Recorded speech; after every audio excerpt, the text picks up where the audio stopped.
Over the lifetime of the NXT Women's Championship, we have seen some great champions like Asuka, Shayna Baszler, Rhea Ripley, Sasha Banks, Bayley. I can go on and on. Raquel Gonzalez. But one person that sticks out of everyone that have ever held the NXT Women's Championship is Mandy Rose. Because the way Mandy Rose was able to go to NXT and was able to capture the title and able to just change her entire career, because throughout Mandy's career before she got to NXT, she was just she was just the pretty blonde on WWE, but she really wasn't good in the ring. Her character work was okay at best. Like, she really wasn't doing a whole lot, and her being sent to NXT might have been the biggest blessing to the NXT brand and Mandy Rose, because the way she was able to change her career. And in this video, we're going to go through Mandy Rose's NXT run, including her NXT Championship run, just to see how good was it, because there's been a lot of talk saying that her NXT run was okay. It wasn't the greatest, but I don't know. I think Mandy Rose might have had maybe one of the greatest NXT women's run of all time. When you look at the quality of matches, the feuds, the way she was able to elevate talent, man, Mandy Rose did a hell of a job on NXT, and we're just going to go through her entire NXT run in this video. But before we get into the video, man, make sure you smash that like button, make sure you hit that subscribe button, make sure you go check out the Bloodline series. Part 2 is up featuring my guy WrestleSpot, and part 1 is up also, so make sure you guys go check those videos out. But without further ado, let's get into the video. But before we get into this video, man, I will give a huge shout out to SeatGeek for sponsoring this video, man. Listen, I know it's a lot of WWE fans that watch my videos. Survivor Series coming up. You got the Royal Rumble, WrestleMania. Listen, if you're going to buy tickets, man, make sure you head to SeatGeek, man. Make sure you use my code Stevensports to get $20 off your first purchase of a ticket, man.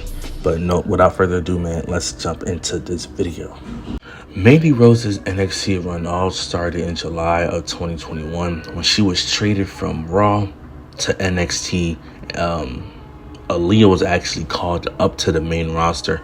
Now, around this time, Mandy Rose wasn't really doing a whole lot on Raw. I mean, I know she was teamed up with Dana Brooke, but that tag team wasn't really going nowhere, in my opinion. I know they were trying to get the tag team titles, but that really wasn't going anywhere. So her going to NXT low-key seemed like a perfect idea.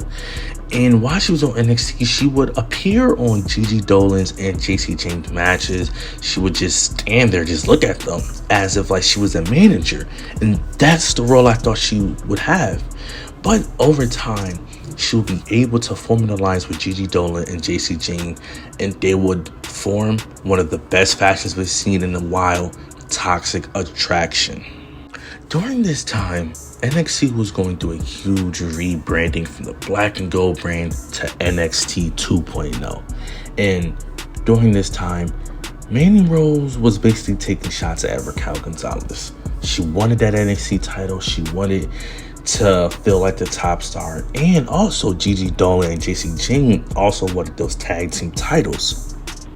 And then Raquel Gonzalez just defended her title against Frankie Monet, and then out of nowhere she was attacked by Toxic Attraction, and that would set up a match at Halloween Havoc. But the following week of that, they would actually play Spin the Wheel, Make the Deal, and that would give the stipulation of the match, which was a trick or street fight. But Raquel unfortunately couldn't retain because Dakota Kai would actually come in and distract Raquel, hitting her with a shovel, letting Mandy Rose become your new NXT Women's Champion. And this is where we would see Mandy Rose go on one of the best NXT runs of all time. And also that same night, Gigi Dolan and JC James also won the Women's Tag Team Championship. So at this point, Toxic Attraction has all the gold in NXT, and we're about to witness them go on a run. But Raquel wasn't just going to let Mandy Rose just take her title, and they would actually begin feuding. But this was not just a Mandy Rose and Raquel Gonzalez feud. This was also a Toxic Attraction teaming up with Dakota Kai, and they would face Cora Jade, Io Shirai, and Kaylee and Raquel Gonzalez in a War Game match. That match was off the charts. Like, that was one of the greatest War Games match I've ever seen. They put on an absolute banger.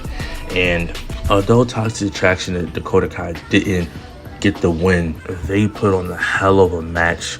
That match was just something else. But the thing about Toxic Attraction is that the way they played their character was really, really good. Their whole gimmick was basically, I'm the baddest, we're the best, ain't nobody gonna stop us. And the way Mandy Rose was able to make Toxic Attraction feel like a real threat, and the way she was able to make people take them seriously was really good. Because I remember of a promo when she first came out. This is when she went from blonde to her like blackish hair or whatever. She really made a statement of saying that, yo, Toxic Attraction is here to stay, and we're going to be running NXT for a very, very long time. You ridiculed me. I became an instant GIF, replayed over and over again. Yesterday's news, right? But you know what I realized? You treated me just like the way you've treated Gigi and JC.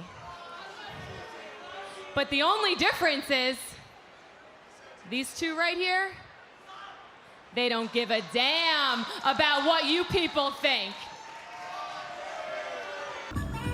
And also, what don't get talked about enough is the way Mandy Rose was able to elevate JC Jane and Gigi Dolan. When you look at what they're doing right now, a lot has to do with what Mandy Rose did.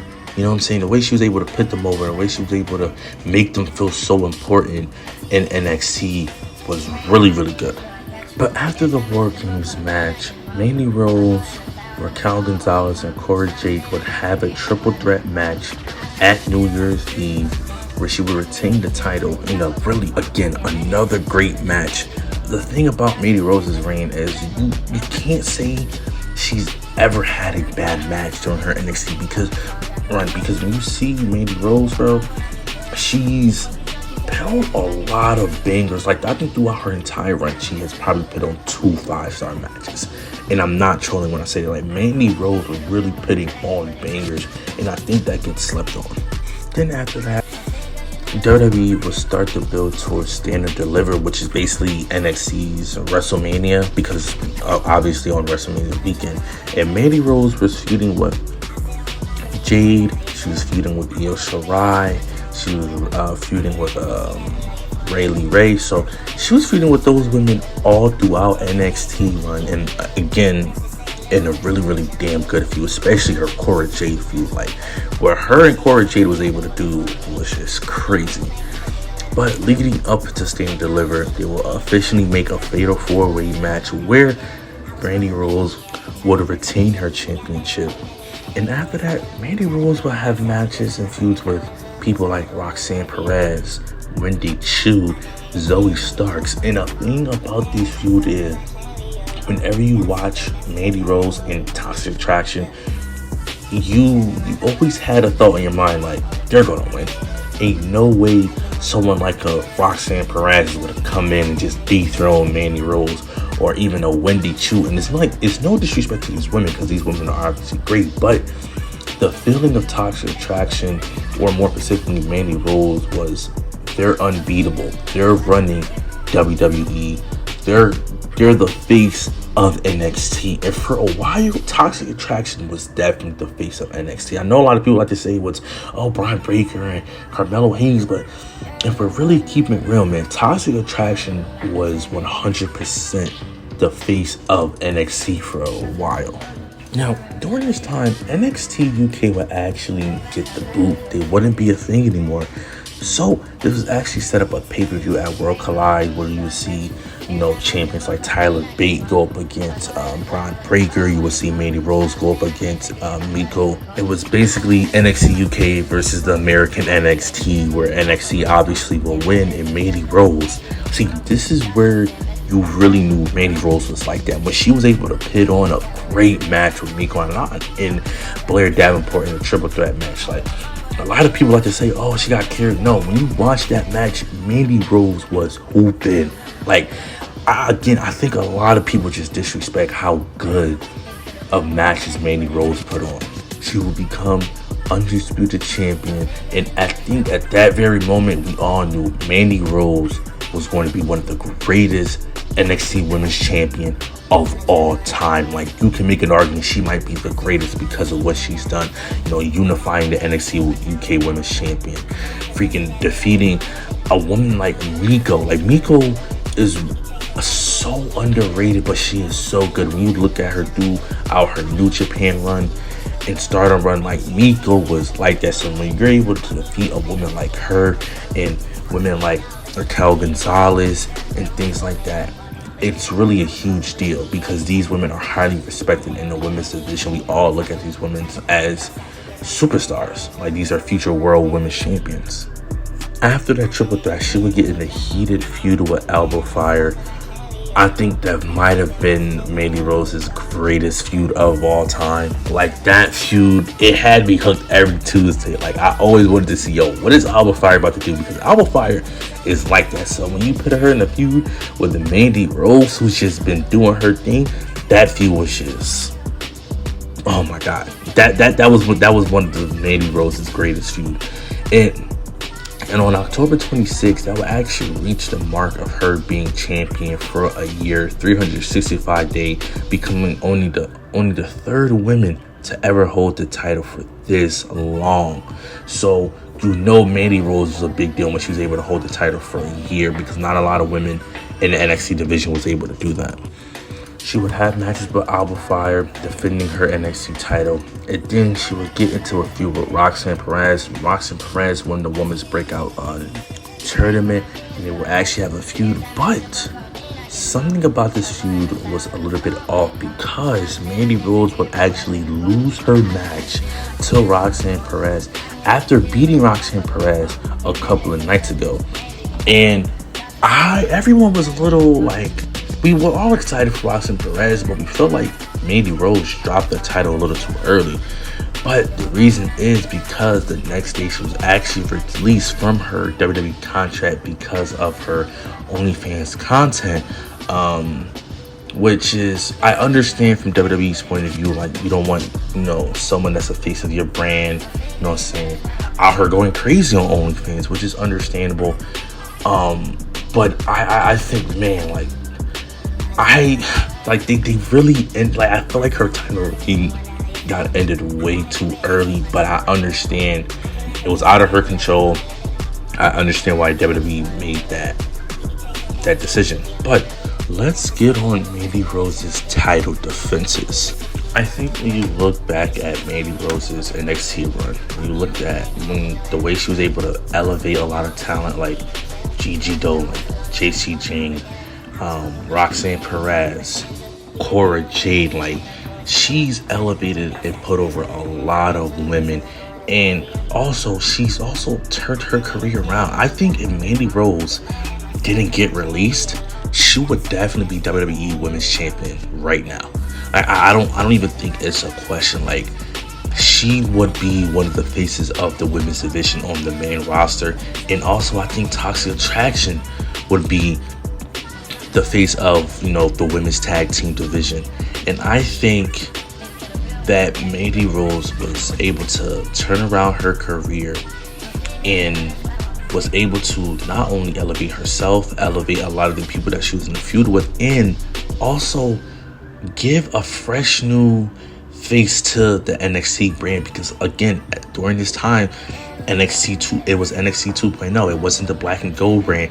And she had me hooked on NXT pretty much every Tuesday, because a lot of people were automatically hating on NXT 2.0. They wasn't giving it a chance, and everyone's saying, I'm not watching it, it's not the black and gold brand. But what she was able to do for NXT 2.0 and was able to make it so entertaining, especially for the women's division, I think cannot go unnoticed. She was, for a long time, the face of NXT 2.0. When every Tuesday when you went to go watch NXT, man, you were looking forward to see what her and Toxic Attraction was going to do.